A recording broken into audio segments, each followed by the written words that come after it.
bisa memilih merdeka.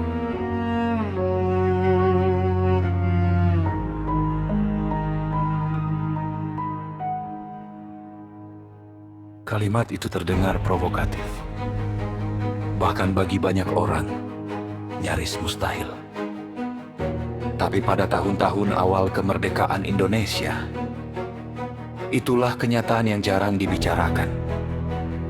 Saat republik ini masih rapuh, Aceh berdiri dalam posisi yang tidak dimiliki daerah lain.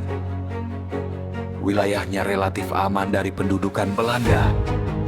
Rakyatnya bersenjata. Ulama dan pemimpinnya memiliki legitimasi kuat. Dan yang paling penting, Aceh punya pengakuan moral dan politik, baik di dalam negeri maupun di mata dunia Islam.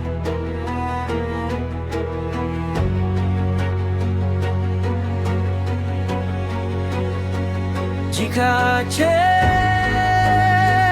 ingin berdiri sendiri, jalannya terbuka. Di saat Jakarta dikejar-kejar agresi militer, Aceh justru menjadi penopang. Dari tanah inilah emas dikumpulkan, dari rakyat inilah dana dihimpun. Dari Aceh pula lahir sumbangan paling simbolik, pesawat pertama Republik Indonesia, yang menjadi alat diplomasi penting untuk menunjukkan bahwa Indonesia bukan negara gagal.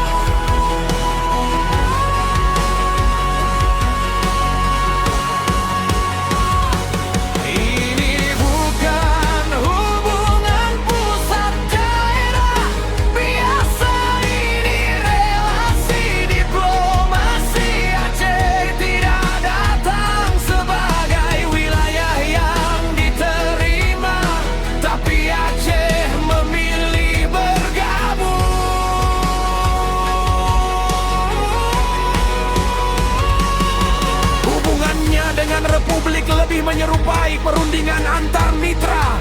Ada harapan, ada janji, ada kesepahaman yang tak tertulis, bahwa Aceh akan dihormati, bahwa pernahnya diakui, bahwa identitas, agama, dan kontribusinya tidak akan dikecilkan.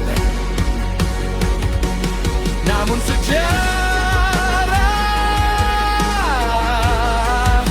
jarang berjalan lurus ketika Indonesia semakin kuat dan kekuasaan mulai terpusat. Hubungan itu berubah, janji-janji terasa memudar.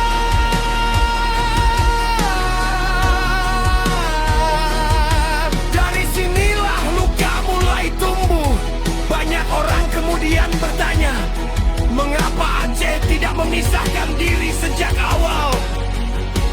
Pertanyaan itu terdengar logis, tapi jawabannya jauh lebih manusiawi. Karena keputusan Aceh bukan keputusan ego, itu keputusan ideologis. Aceh tidak memilih bergabung karena lemah, tapi Aceh memilih bergabung karena percaya bahwa Indonesia adalah proyek bersama umat dan bangsa, bukan sekadar negara administrator.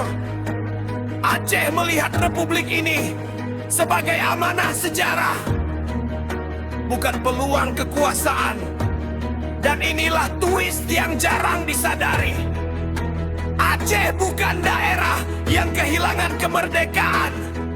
Aceh adalah daerah yang mengorbankan kemungkinan merdeka demi sesuatu yang lebih besar.